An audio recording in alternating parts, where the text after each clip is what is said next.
voir. Et je veux tout d'abord, au début de notre entretien, vous remercier de votre décision de participer à la manifestation commémorant le 80e anniversaire de la Grande Guerre patriotique. Je me souviens de notre entretien constructif de 2023, lorsque vous vous êtes rendu dans notre pays pour participer au sommet russo-africain de Saint-Pétersbourg. Cette visite en Russie, lors du 80e anniversaire, reflète le caractère amical de nos relations.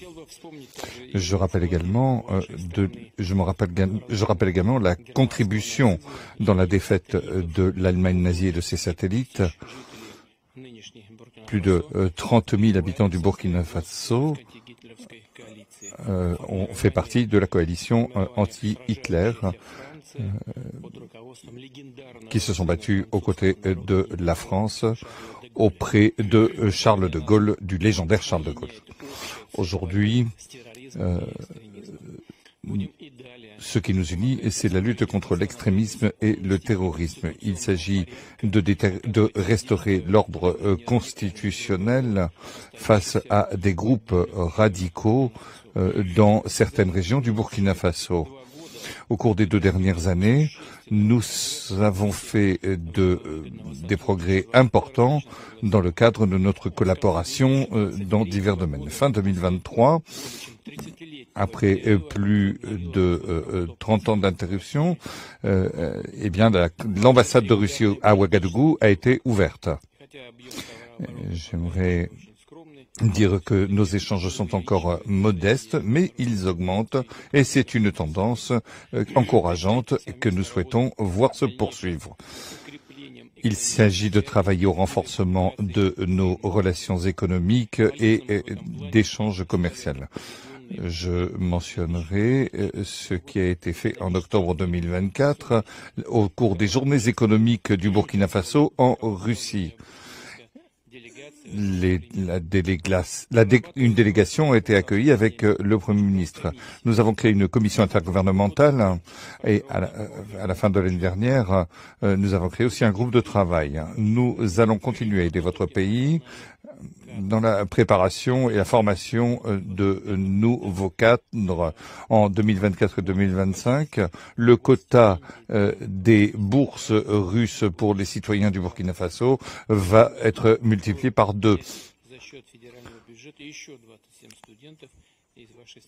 27 étudiants seront accueillis, 27 étudiants supplémentaires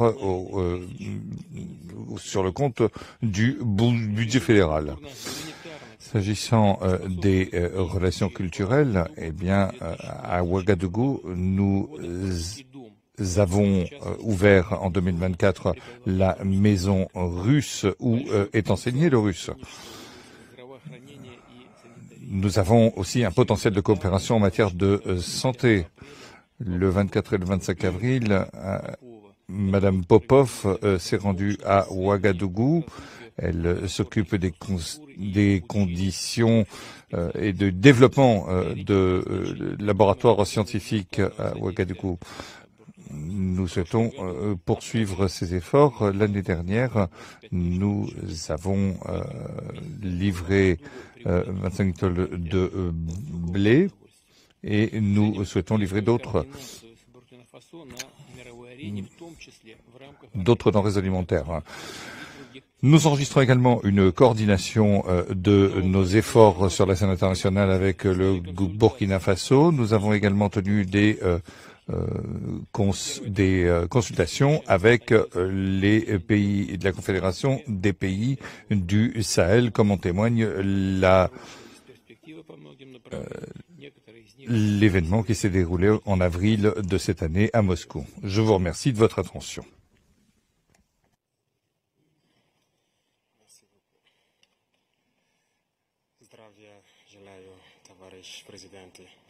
Camarade président, j'espère que je prononce bien.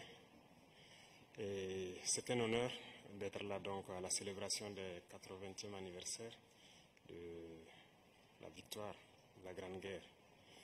Et je tenais donc à vous féliciter et vous remercier donc pour cette invitation qui est un symbole pour nous. Et au cours donc de ma présence ici, je dois avouer que j'ai appris beaucoup de leçons. Cette séance que j'ai pu assister avant le dîner la veille, la séance culturelle, m'a fait comprendre que l'histoire et la culture sont le socle pour bâtir une armée forte et résiliente. Nous avons pu voir ensemble tout le sacrifice que le peuple soviétique a consenti pour que nous soyons dans un monde libre aujourd'hui. Et nous tenons donc à vous dire merci pour cette invitation, parce que ce sont des moments qui nous ont permis aussi de réfléchir à notre situation et de penser à de nouvelles perspectives. Et sur ce, je pense que les obstacles que nous avons aujourd'hui devant nous ne doivent pas nous arrêter. Et les obstacles sont une bonne chose en quelque sorte que nous devons surmonter. La preuve, je pense qu'avec toutes les sanctions contre la Russie depuis un certain temps, la Russie arrive à développer un mécanisme interne qui lui place donc au devant de la scène internationale. Et nous prenons bonne note de ces leçons que nous avons donc apprises ici. Et même au niveau de la parade, je tiens à dire que j'ai été émerveillé de voir l'enchaînement donc des engins qui ont défilé devant nous, notamment depuis le char mythique T-34 qui a gagné donc lors de la Grande Guerre, jusqu'aujourd'hui au char moderne. Combien donc l'armée russe s'est modernisée, combien la technologie donc a participé à renforcer cette armée. Et dans ce cadre, nous souhaitons que la coopération que nous avons puisse se renforcer de façon exponentielle. Je vous remercie déjà pour tout ce qui est fait pour nous, notamment ces bourses d'études qui sont octroyées au Burkina et qui vont s'accroître. Et ce matin, j'ai visité donc l'université de chimie et je disais que le volet sur lequel nous allons axer après la défense et la sécurité, c'est le volet de l'éducation. C'est ce volet qui nous intéresse le plus, notamment les sciences. Il faut que la Russie puisse nous aider à former notre jeunesse, notamment dans le domaine des sciences, pour que nous puissions développer chez nous la machinerie, en gros. Que ce soit la machinerie qui va avec l'armée ou la machinerie qui va avec l'industrie. Parce que c'est à ce seul prix que nous pourrons nous développer au sein de l'Afrique. La guerre qui nous est imposée aujourd'hui, nous pensons que ce n'est qu'une manifestation aussi du nazisme. Parce que le terrorisme qui est là aujourd'hui n'est pas du terrorisme, c'est de l'impérialisme.